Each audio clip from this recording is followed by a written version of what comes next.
Qui d'autre que Marine Tondelier, les mecs? Première personne, c'est parti. Jean Garrigue, bonsoir Marine Tondelier. Bonsoir. Merci d'être avec nous ce soir dans cette édition spéciale, secrétaire national des écologistes. Question pour commencer assez simple. Vous venez d'entendre Alexis Kohler égrener la liste de ce gouvernement. Est-ce que, compte tenu de cette liste, est-ce que vous voterez ou non la censure du gouvernement de François Bayrou dans la foulée de son discours de politique générale au mois de janvier? Je pense que François Bayrou, oui, s'approche chaque jour un peu plus de la censure. Il pave le chemin de sa propre censure à chaque acte. Et j'entendais Monsieur Perrineau nous dire que voilà, il y avait des gens de droite et des gens de gauche, mais il faut quand même dire que les gens de droite de ce gouvernement sont quand même très à droite et que ceux de gauche, prétendument de gauche, je dirais, sont quand même pas très à gauche et ont plutôt fait sécession avec la gauche depuis des années. Donc ce gouvernement n'est absolument pas équilibré. Il ne correspond pas au vote des Français. Et ce que j'ai quand même envie de vous rappeler, c'est que les mêmes causes produiront les mêmes conséquences. Et Monsieur Bayrou emprunte exactement... Mais c'est qui Marie Barras? Qu'elle a même pas de photo. Mec, c'est un PLJ non débloqué comme sur FIFA. Marie Barsac. C'est qui?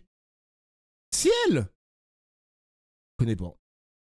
Son Wikipédia est vide. Putain, elle a une grande mâchoire, la fille, hein. Waouh. Elle a fait quoi? Juriste de formation, directrice de l'impact et de l'héritage au sein du comité d'organisation des Jeux Olympiques. Elle a travaillé 10 ans au comité national olympique et sportif français. Elle a rejoint la Fédération française de football. D'accord, très bien, ok. Mais je ne sais pas qui est cette personne. Le même chemin que M. Barnier, il est donc vraisemblable qu'il en connaisse le même destin. Mais alors, attendez, Marine Tondelier, dans un instant, je reviendrai effectivement sur ces profils de gauche, mais vous dites le chemin est pavé vers la censure. Ça veut dire que vous ne voyez rien dans ce gouvernement qui puisse vous dissuader, vous détourner de ce vote de censure. Effectivement, Pascal Perrineau disait Manuel Valls, ancien Premier ministre socialiste. Je rappelle que les écologistes ont gouverné dans la première partie du quinquennat de François Hollande avec la gauche, François Rebsamen, maire de Dijon, de gauche, Juliette Méadel. Vous devriez rappeler, Monsieur Duhamel, que les écologistes ont quitté le gouvernement quand Manuel Valls est arrivé à Matignon, tout à fait. Précisément quand Monsieur Valls est arrivé à Matignon. Suite à des propos extrêmement choquants et dont il n'a pas dévié. Manuel Valls, les mecs, la rentrée 2025, non les gars, désolé hein, mais ça va être encore de la joute verbale, hein. Ça va être le bordel les mecs, hein. Ce mec-là, un nouveau personnage est rentré en politique, enfin il a fait son retour, il va nous apporter que du divertissement ce chien, hein. Il y aura que du divertissement les mecs. Et d'ailleurs, ils se sont même intensifiés, donc nous avons le mérite de la cohérence et de la constance. C'est pas possible. Et donc, je répète ma question, vous ne voyez rien ce soir dans la composition du gouvernement qui vous dissuaderait de voter cette censure? Mon Dieu. Écoutez, j'ai l'impression que les seuls qui ont eu un peu de dignité dans cette affaire, c'est celles et ceux qui ont refusé d'y aller. Vous voyez bien cet assemblage qui ressemble à une armée mexicaine. C'est assez choquant. Et puis je vais vous dire une chose, on est en démocratie jusqu'à preuve du contraire. Et en démocratie, quand il y a une élection, on en suit les résultats. Là, non seulement ce gouvernement ne correspond pas au vote des électeurs, mais il ne correspond pas non plus au vote de la censure par l'Assemblée nationale. Parce que normalement, un gouvernement qui est censuré, on ne peut pas derrière prendre les mêmes et recommencer. Et on voit bien qu'une grande partie du gouvernement qui a été... La mexicanisation du gouvernement. Je te jure, c'est ça, gros. Été censuré par les députés, reste. C'est tellement antidémocratique, c'est tellement choquant. On voit un tout dernier mot, Marine Tondelier, sur le cas de Xavier Bertrand, qui, c'est ce qu'il dit, on attend la version de François Bayrou et on lui posera la question dans un peu plus d'une heure sur BFM TV, qui dit qu'il était question qu'il rentre au ministère de la Justice et que François... Par contre, je suis désolé, hein, mais là, le journaliste, il a intérêt à faire son travail. Il faut le cuisiner, Bayrou. Il faut le cuisiner. Le problème, c'est que c'est un centriste et on est sur une chaîne qui est pro-Macron. Faut qu'il se fasse cuisiner, putain. Poser des questions qui fâchent. Bayrou a renoncé à l'y nommer pour ne pas se mettre à dos le Rassemblement national. Vous lui dites quoi à Xavier Bertrand? Bravo, voilà, on mène le même combat? Vous savez, on a beaucoup de divergences politiques avec Xavier Bertrand. Je siège dans son opposition au Conseil régional des Hauts-de-France, mais c'est vrai que quand il y est question de barrage républicain, en général, il est là. Il faut le lui reconnaître. Mais quelle indignité pour François Bayrou, qui nous a quand même expliqué pendant des jours et des jours que lui, vraiment, avec le RN, c'était pas du tout comme Michel Barnier, ce serait une digue très ferme. Il démontre ce soir que c'est pas vrai. Puis comme vous me posez pas... Donc vous parlez de l'indignité, de François Bayrou, Marine Tondelier? Oui, parce qu'il se remet entre les mains de l'extrême droite Ouais. et on sait bien où ça a conduit son prédécesseur. Mais puisque vous ne me parlez pas d'écologie, je le fais quand même. On voit bien que sur le plan de l'écologie, qui est le sujet qui nous tient particulièrement à cœur dans mon mouvement, il n'y Mmh. aura aucune avancée, même plutôt beaucoup de recul. Le seul point peut-être à noter, c'est qu'il y a beaucoup de recyclage dans ce gouvernement, mais je ne sais pas si en la matière c'est positif. Merci Marine Tondelier Merci à d'avoir vous. réagi sur BFM. Aïe, aïe, aïe, aïe, aïe, aïe. Allons voir les autres, là. Allons voir d'autres personnalités, les mecs. Alors, historien, on s'en fout. Directeur, on s'en fout. Y a-t-il des personnes, genre un petit Manuel Bompard, peut-être? C'est qui, lui? Ancien juge des libertés. Vas-y, bref. On avance, les amis. On regarde si on a des personnalités. Louis Alliot, ok. Vice-président du Rassemblement National, ex de Marine Le Pen. Voilà, pas le moins que je précise ça, les mecs, quand même. Éric Lombard, on continue à égrener les réactions politiques. Bonsoir Louis Alliot. Merci d'être avec nous ce soir. Je rappelle que vous êtes maire Rassemblement National de Perpignan. À l'instant, le président de votre formation politique, Jordan Bardella, dit la chose suivante sur les réseaux sociaux. Heureusement que le ridicule ne tue pas. Hélas, rien n'aura été épargné aux Français. François Bayrou a réuni la coalition de l'échec. En 2025, plus que jamais, le RN sera là pour défendre et protéger nos compatriotes en attendant l'alternance. Heureusement que le ridicule ne tue pas. Qu'est-ce qui est ridicule dans cette équipe gouvernementale ? À ton avis, il est con, quoi. Si vous voulez, c'est un peu le retour des vieux fantômes, des gens qui ont échoué et qui ont été remplacés et que l'on remet en haut de la liste du gouvernement. Quand on voit que Mme Borne est en tête de liste et M. Valls devient le numéro 2 du gouvernement, effectivement, on peut se poser des questions. Maintenant, c'est surtout la politique que l'on jugera et le budget. Comment ça, le numéro 2 du gouvernement, ça veut dire quoi, ça, en termes de hiérarchie? Ministre des Outre-mer, c'est un poste super important. Qu'il faudra mettre en œuvre. Le reste, c'est un Mais alors Louis casting. Alliot, Oui.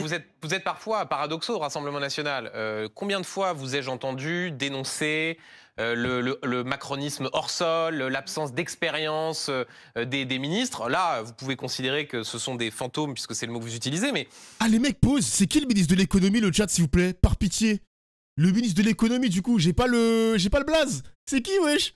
ceux-là même que vous venez C'est qui? d'évoquer, Elisabeth Borne, Manuel Valls, François Rebsamen, Éric ce Lombard. sont des Ok, élus ok. de terrain qui connaissent la politique. En fait, vous n'êtes jamais content. Oui, mais ils connaissent tellement bien la politique que quand ils ont été Un aux PNJ. affaires, ils ont fait que des Un bêtises. PNJ, Si ok. on reprend les mêmes qui ont déjà fait les bêtises hier, quand on voulait qu'ils s'en sortent demain, ils referont les mêmes bêtises. Ça paraît évident. Quant à M. Valls, j'ai cru comprendre qu'il avait terminé sa carrière politique à Barcelone. Manifestement, il a repassé la frontière et on le revoit désormais à Paris avec un poste de ministre d'État. Tant mieux pour lui. On verra la politique qu'il mène, notamment dans les territoires d'outre-mer, qui sont durement éprouvés depuis déjà longtemps par une absence de politique de territoire, une absence de politique de développement.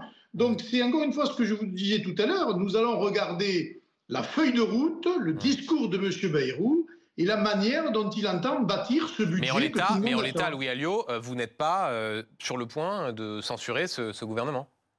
Non, ce n'est pas de censure a priori. Ouais. Et nous espérons que M. Bayrou tiendra compte d'un certain nombre de préoccupations qui sont celles d'abord de nos électeurs. Un dernier point avec vous, Louis Alliot, sur... En fait, ils s'en fichent des personnes, hein. Ils s'en fichent des personnes, le RN. Eux, ils veulent juste que ça respecte les 11 millions d'électeurs ou je sais pas quoi. Mais en fait, les noms, les apparences, etc., ils s'en fichent, hein. C'est juste le contenu qui les intéresse, hein. Darmanin, ministre de la Justice. Putain de merde. C'est un beau cadeau de Noël pour eux, quand même, hein. N'empêche. sur l'absence de Xavier Bertrand au sein de ce gouvernement. Vous disiez hier, l'entourage de Marine Le Pen expliquait que si d'aventure il était nommé ministre de la Justice, la pression sur la censure serait difficile à contenir. Hein, je cite les mots de l'entourage de Marine Le Pen. Vous êtes satisfait que François Bayrou vous ait entendu ? Vous savez, la configuration de l'Assemblée est telle qu'il ne peut pas faire autrement que de tenir compte de ce que notre électorat veut. Il n'allait pas mettre l'un des adversaires le plus méprisant et le plus insultant de la classe politique française à un poste clé. Qu'a fait M. Bertrand pour susciter une telle adhésion pour un ministère aussi important? On ne le voit pas. Lui aussi fait partie de celles et ceux qui ont beaucoup échoué dans leur vie. Et finalement, dans sa région, il faut le laisser là où il est.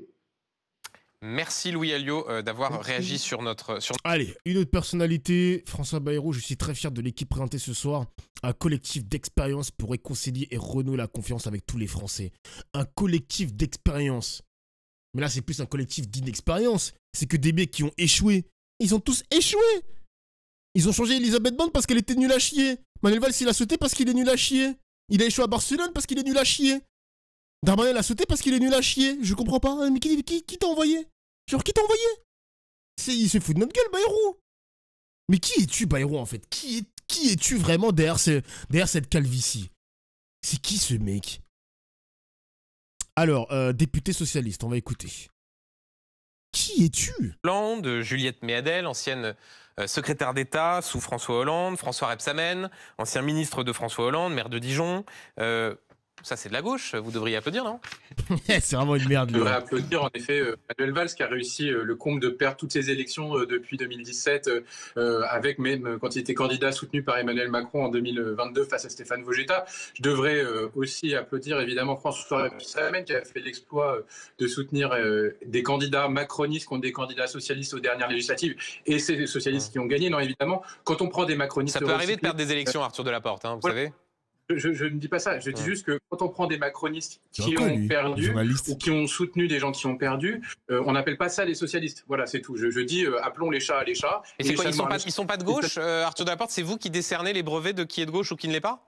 Je ne décerne pas de brevet, vous savez, on est jugé à l'aune des cellules politiques, et je crois que Manuel Valls, quand il était député macroniste, n'a pas voté que des réformes de justice sociale. Et je crois que on a eu l'exemple, par exemple, si vous voulez prendre des socialistes qui ont rejoint Emmanuel Macron depuis 2017, comme Olivier Dussopt qui a porté la réforme des retraites. Je ne crois pas que c'était une réforme de gauche, ou Elisabeth Borne qui venait de gauche, mais qui a été la première ministre qui a commis les plus injustes des gouvernements Macron. Donc vous voyez, moi je considère les gens pas pour ce dont le camp d'où ils viennent, pour le camp auquel ils appartiennent aujourd'hui. Et en l'occurrence, ces gens... Le journaliste, c'est un ouf du Hamel. Il nous fait croire que Manuel Valls, c'est un mec de gauche. Faut pas dire s'il est de gauche ou de droite. C'est pas à nous de desservir l'étiquette. Ferme ta gueule. On fait le choix d'appartenir au camp d'une droite qui mène des politiques antisociales. Mais ça, c'est... Arthur Delaporte, votre premier secrétaire, Olivier Faure, a réagi en parlant d'une droite extrême au pouvoir sous la surveillance de l'extrême droite.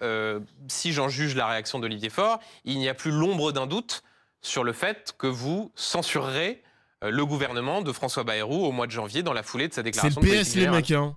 En tout cas, c'est la pente qui est prise actuellement par ce gouvernement qui repose, et Xavier Bertrand l'a dit, sur le soutien implicite de Marine Le Pen, puisque s'il n'a pas été nommé Xavier Bertrand...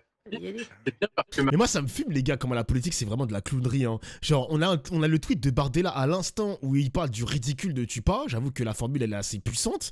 Et d'un côté, donc c'est à dire que le mec il fuck le gouvernement, il fuck les noms etc, tout ce que tu veux. Et on a à côté le PS qui dit que c'est un gouvernement d'extrême droite avec Bardella qui va venir en soutien. Alors que 5 minutes avant Bardella il est en mode le ridicule de Tupa quoi. C'est le cirque Zavata. Exactement. Marine Le Pen a mis un veto sur son nom. Vous voyez, on est en train de reproduire les mêmes erreurs que celles de Michel Barnier, celle de chercher à tout prix un soutien implicite de l'extrême droite, et d'autre part, à mettre des ministres comme Bruno Retailleau à la justice, Darmanin à la justice, Retailleau à l'intérieur et tous les autres. On est en train de donner aussi une coloration politique à ce discours à droite toute que nous dénonçons. Et donc, il est encore temps, évidemment, pour se ressaisir. François Bayrou a jusqu'au 14 janvier pour changer de politique. Mais nous, ce qu'on a dit, c'est qu'une non-censure, ça se négocie et ce n'est jamais un acquis. Merci Arthur Delaporte d'avoir réagi sur BFM TV. Bah le PS a raison car le RN ne va pas censurer ce gouvernement. Bah ça dépend de ce qu'ils vont proposer hein. Le gouvernement, enfin de ce qu'il va proposer le gouvernement Barnier quoi. Bayrou pardon. Entretien exclusif carrément avec Apolline de Malherbe et Benjamin Duhamel. Alors on va avancer. On va voir s'il y a des personnalités politiques qui vont se faire téléphoner par BFM TV. Regarde, ah ben là on est en direct. On est littéralement en direct.